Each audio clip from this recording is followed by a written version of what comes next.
in the beginning of 20th century or in the 18th century, some other rays also discovered at the time. उनकी भी ज़रूरत यहाँ चढ़ पड़ेगी, इसलिए उनका इंट्रोडक्शन एक हम ले लेते हैं. विलियम रॉन्जन ने एक्स रेज डिस्कवर किए थे. उन्होंने जब इलेक्ट्रॉन्स को हार्ड सरफेस पे स्ट्राइक किया तो उन्होंने एक तरह की रेज जनरेट हुई जो पहले से नहीं मालूम थी, तो अननोन रेज थी. That's why he named them as X rays, right. और उनकी प्रॉपर्टीज क्या है? एक्स रेज की प्रॉपर्टीज जो है ये इलेक्ट्रोमैग्नेटिक वेव्स की तरह होती हैं. इलेक्ट्रोमैग्नेटिक वेव्स का मतलब होता है they have both electric and magnetic field, and these electric and magnetic field are perpendicular to the perpendicular to itself and also perpendicular to the propagation of the rays, right.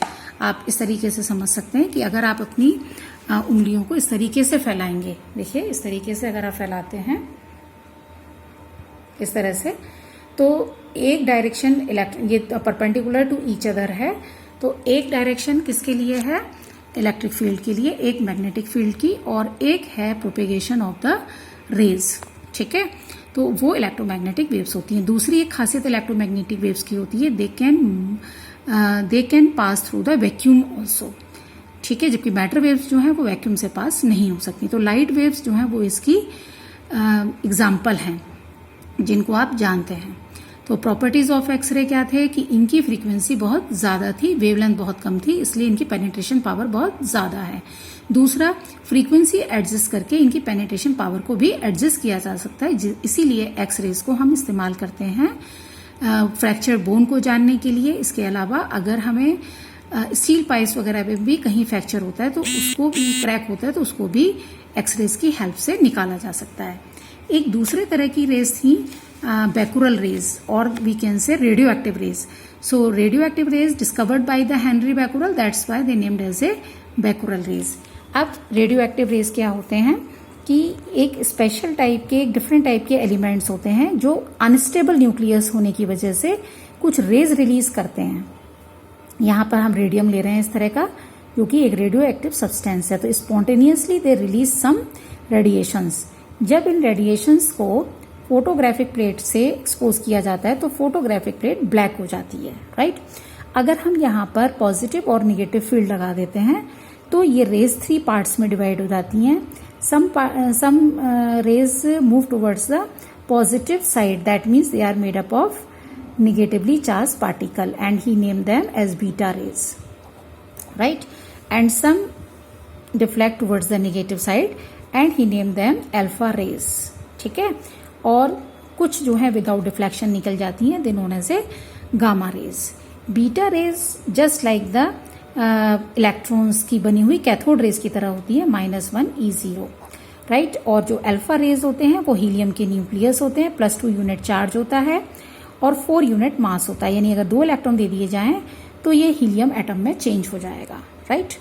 अब आप देख रहे होंगे कि इसमें डिफ्लेक्शन ज्यादा है और इसमें डिफ्लेक्शन कम है. क्यों? क्योंकि सेम फोर्स है, हमने एक ही फील्ड के, एक ही जो हमारे पास इलेक्ट्रिसिटी का जो सोर्स है उसके पॉजिटिव और नेगेटिव फील्ड को हमने लगाया हुआ है, तो पावर सेम है लेकिन नेचर अलग है. दैट्स वाई जो बीटा पार्टिकल हल्के हैं वो ज्यादा फोर्स फील करते हैं और एक छोटा सर्कल बनाते हैं कम रेडियस का, ठीक है. और अल्फा रेज जो हैं वो कम फोर्स फील करती हैं क्योंकि उन पे हैवी हैं, इसलिए एक वो बड़ा सर्कल बनाती हैं बिग रेडियस का, ठीक है. So you also studied that in class 12th. One more important to note here कि जब किसी भी एटम से एक अल्फा पार्टिकल निकल जाता है तो उसके मास में जो एटॉमिक नंबर है उसमें 2 कम हो जाता है और नया एलिमेंट बनेगा, और जो उसका मास नंबर है उसमें 4 यूनिट की कमी हो जाती है, ठीक है.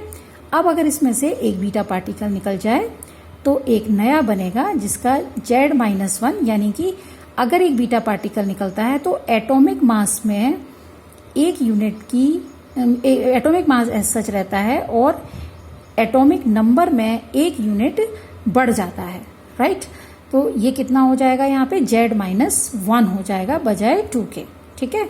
और फिर एक और बीटा पार्टिकल निकल गया अगर दिस इज द बीटा निकल रहा है, ये -1 बीटा 0 इस पे चार्ज है, ठीक है। एक और बीटा पार्टिकल निकल गया तो एटॉमिक नंबर सेम हो जाएगा Z, और यहाँ पे न्यू स्पीसीज बनेगी suppose B, and it become A-4. So what is the relation between B and X, ठीक है।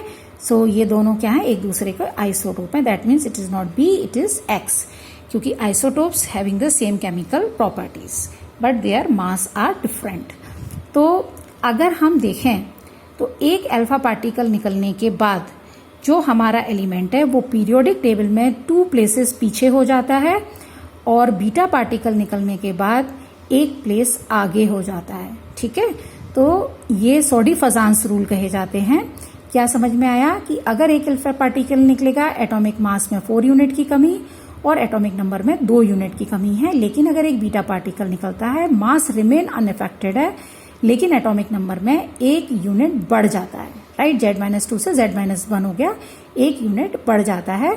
और एलिमेंट जो है, अगर अल्फा निकलता है तो 2 यूनिट 2 प्लेस पीछे चला जाएगा पीरियोडिक टेबल में, और अगर बीटा पार्टिकल निकल जाता है तो अपने प्लेस से 1 प्लेस आगे जाएगा, राइट।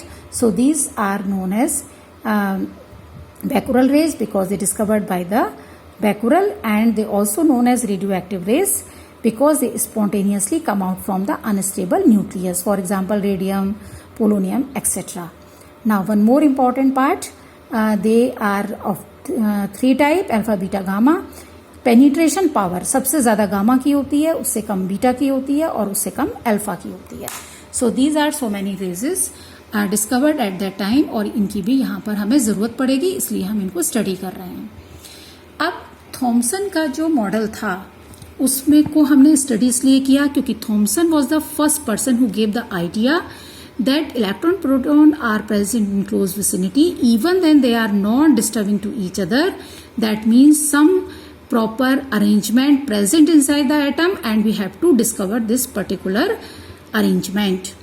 जब थॉमसन का मॉडल ठीक से स्टेबिलिटी को एक्सप्लेन नहीं किया या बिल्कुल स्टेबिलिटी को एक्सप्लेन नहीं किया, then Rutherford's gave a new model. So this is known as Rutherford's nuclear model of atom. इसके लिए उन्होंने एक एक्सपेरिमेंट किया। उन्होंने क्या किया, एक गोल्ड फॉइल ली, येलो कलर की ये गोल्ड फॉइल है। गोल्ड फॉइल ही क्यों ली, क्योंकि मैलिबिलिटी बहुत ज्यादा होती है, बहुत थिन ली।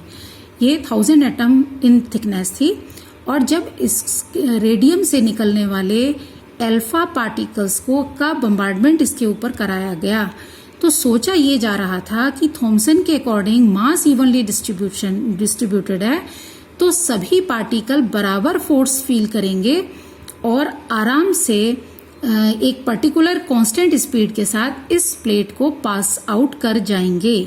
क्या सोचा गया था, थॉमसन मॉडल के अकॉर्डिंग चूंकि मास इक्वल डिस्ट्रीब्यूटेड है, इवन डिस्ट्रीब्यूटेड है, तो सारे अल्फा पार्टिकल्स फॉइल को क्रॉस कर जाएंगे और सबकी स्पीड भी मेंटेन रहेगी। लेकिन रिजल्ट्स क्या आए, some particles deflected with more and large angle, very few come back to their original position, and and most of the particle pass through this foil without any deflection. किसी तरह का कोई deflection नहीं, कोई velocity में change नहीं। तो these results are quite surprising for the Rutherford and other scientists also, जो कि थॉमसन के मॉडल के जो assumptions थे उससे बिल्कुल ही अलग था।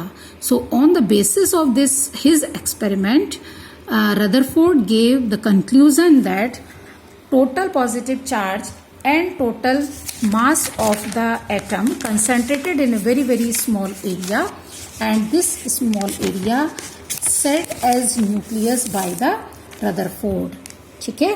और इसका साइज इतना छोटा होता है जैसे आपके पूरे घर में एक मस्टर्ड सीड, राइट, इतना छोटा सा। तो he said most of the particle pass without any deflection, very few deflected as they repelled by the highly positive charge thing, and very few out of 20,000 1 or 2 come back to their original position.